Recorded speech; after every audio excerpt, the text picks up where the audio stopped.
اس حفظ کی خاطر یہ شیخ صادق جو آپ حضرات کی سماعتوں کے حوالے اپنے بہترین انداز کے اندر تقریر پیش کر رہے تھے، آئیے چوتھے مصاحب کو میں دعوت دیتا ہوں کہ شیخ زید ولد شیخ اسد صاحب دیکھ لو۔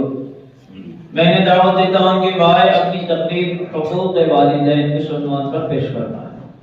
شیخ زید شیخ اسد۔ السلام علیکم ورحمۃ اللہ وبرکاتہ۔ نحمده ونصلي على رسوله الكريم اما بعد فاعوذ بالله من الشيطان الرجيم بسم الله الرحمن الرحيم وقضى ربك الا تعبدوا الا اياه وبالوالدين احسانا الاخر او كما قال عليه الصلاه والسلام۔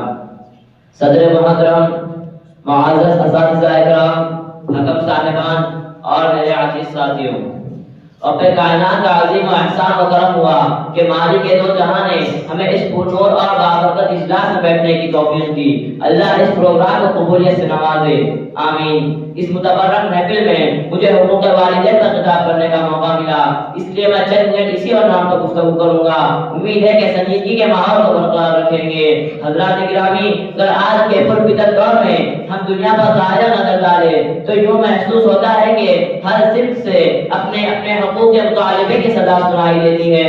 ہر صنف ظلم و زیادتی کا دور دورہ نظر آتا ہے، ایک دوسرے کے حق کو ماننا نظر آتا ہے، ایک کو دوسرے سے شکایت ہے، رعا کو بادشاہ و حاکم سے شکایت، آقا و مالک کو غلام سے شکایت، غلام و نوکر کو آقا سے شکایت، والدین کو اولاد سے شکایت۔ کوئی پڑوسی کا ادا کرنے کے لیے تیار نہیں، اولاد والدین کا ادا کرنے کے لیے تیار نہیں۔ والدین پر ظلم و زیادتی کے پہاڑ توڑے جا رہے ہیں، ان کے عزت و احترام کو پامال کیا جا رہا ہے، والدین کے ساتھ گدائی اور ناپاک حرکتیں کی جا رہی ہیں۔ ہم اس ماں پر ظلم و زیادتی کی برسات کرتے ہیں جس ماں نے 9 ماہ پیٹ میں رکھا، جس ماں نے 2.5 سال تک دودھ پلایا، جس ماں نے بچے کی خاطر مصیبت برداشت کی، جس ماں نے بچے کی پریشانی کو اپنی پریشانی سمجھا۔ مجھے بتاؤ تو صحیح، کیا والدین کا یہی ہے کہ ان پر ظلم و زیادتی کے پہاڑ توڑے جائے؟ کیا ان کے عزت و احترام کو پامال کیا جائے؟ کیا ان کے ساتھ گناہی اور ناپاک حرکتیں کی جائے؟ ہرگز نہیں، ہرگز نہیں، یہ والدین کا حق نہیں۔ یاد رکھے، اگر کوئی اپنے والدین کے عزت و احترام کا پامال کرتا ہے، ان پر زیادتی کرتا ہے تو وہ اپنا ٹھکانہ جہنم میں بنا لے۔ عزیزان گرامی، جو والدین کو ہمارا وقت خوش رکھنے اور ان کی خدمت و فرما برداری میں لگے رہتے ہیں، ان کا درجہ رب کائنات کے پاس کتنا بلند و رفیع ہوگا۔ اور ایک بات میں آپ کے غور گزار کرنا مناسب سمجھتا ہوں کہ ماں کا حق باپ کے حق کے مقابلے میں زیادہ ہے۔ کیوں نہ ہو، رب کائنات نے جو مقام ماں کو عطا کیا وہ باپ کو عطا نہیں کیا۔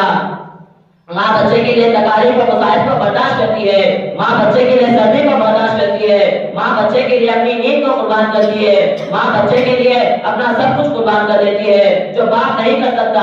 اس لیے نبی آخر الزمان صلی اللہ علیہ وسلم نے ماں کو باپ پر فوقیت دی۔ بخاری شریف جلسانی میں یہ حدیث صفحہ نمبر 883 پر موجود ہے۔ حضرت ابو ہریرہ رضی اللہ تعالیٰ عنہ ارشاد فرماتے ہیں کہ ایک شخص آیا اور عرض کیا، یا رسول اللہ صلی اللہ علیہ وسلم، من احق بحسن صحابتہ، میرے حسن سلوک کا سب سے زیادہ مستحق کون ہے؟ حضور صلی اللہ علیہ وسلم نے فرمایا، امک، تیری ماں۔ پھر سوال کیا، ثم من، پھر کون؟ حضور صلی اللہ علیہ وسلم نے فرمایا، امک، تیری ماں۔ ایسے ہی 3 مرتبہ سوال کیا اور حضور صلی اللہ علیہ وسلم نے وہی جواب دیا۔ جب 4تھی مرتبہ سوال کیا تو شہنشاہ بطحاق صلی اللہ علیہ وسلم نے جواب دیا، ثم ابوک، پھر تیرا باپ۔ اس حدیث میں غور کرنے سے یہ بات ازمن ارشد ہو جاتی ہے کہ ماں کو باپ پر فوقیت حاصل ہے، اس لیے کہ ماں بچے کے لیے جو قربانیاں دیتی ہے وہ قربانیاں باپ نہیں دے سکتا۔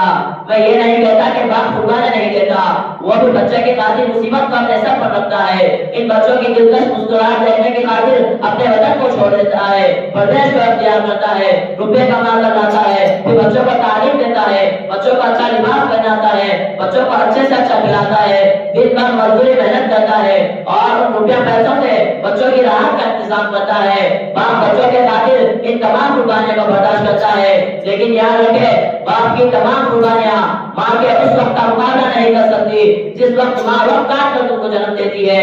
عزیزان گرامی، جو والدین کی نافرمانی اور ان پر زیادتی کرتے ہیں اللہ تعالیٰ ہم کو دنیا میں دکھا دیتے ہیں۔ ثبوت کے طور پر میں آپ حضرات کے سامنے ایک واقعہ بیان کرتا ہوں۔ ایک صحابی ہے، بہت صالح انسان ہے، جن کا نام علقمہ ہے، نماز کی پابندی کرتے ہیں، نفلوں کو کثرت سے پڑھتے ہیں، زکات و صدقہ ادا کرتے ہیں، اعمال صالحہ کے پابند ہے، لیکن انہوں نے اپنی بیوی کو ماں پر ترجیح دی، جس کا نتیجہ یہ ہوا کہ انتقال کے وقت زبان میں کلمہ توحید کا جاری نہیں ہوتا اور روح گلے میں اٹکی ہوئی ہے۔ تمام لوگ دعا کر رہے ہیں، قرآن کی تلاوت کی جا رہی ہے، لیکن روح جسم سے نکلنے کا نام ہی نہیں لے رہی۔ علقمہ تکلیف منہ سے تڑپ رہے تھے۔ حضور صلی اللہ علیہ وسلم کو واقعے کی اطلاع دی گئی۔ حضور صلی اللہ علیہ وسلم نے فرمایا کیا اس کے والدین زندہ ہیں؟ اطلاع ملی کہ صرف والدہ حیات ہے۔ حضور صلی اللہ علیہ وسلم نے فرمایا اے بڑھیا، علقمہ کا میرے ساتھ کیسا سلوک تھا؟ تو بڑھیا نے کہا کہ میرا رشتہ جگر کا بہت نیک و صالح تھا، لیکن اس نے اپنی بیوی کو میرے پر ترجیح دی تھی۔ حضور صلی اللہ علیہ وسلم نے فرمایا کہ اس کو معاف کر دو۔ تو بڑھیا نے معاف کرنے سے انکار کر دیا۔ تو حضور صلی اللہ علیہ وسلم نے حضرت بلال رضی اللہ تعالیٰ عنہ کو حکم دیا کہ لکڑیاں جمع کرو، اس میں آگ لگا دو اور علقمہ کو اس میں زندہ جلا دو۔ بڑھیا تڑپ گئی اور کہا میرے رشتہ جگر کو جلا دیا جائے گا۔ ممتا جوش میں آ گئی اور کہا یا رسول اللہ صلی اللہ علیہ وسلم، میں آپ کو اور تمام لوگوں کو شاہد اور گواہ بناتی ہوں کہ میں نے علقمہ کو معاف کر دیا۔ بس اتنا کہنا تھا کہ حضرت علقمہ کی روح پرواز کر گئی۔ عزیزان ملت، والدین کا حق حقوق اللہ سے تعلق رکھتا ہے اور حقوق اللہ سے بھی خطرناک ہوتے ہیں۔ اس پر میں اپنی بات ختم کرتا ہوں۔ اللہ ہم سب کو والدین کے ساتھ حسن سلوک اور ان کی رضا کرنے کی توفیق عطا فرمائے۔ آمین۔ وما علینا الا البلاغ۔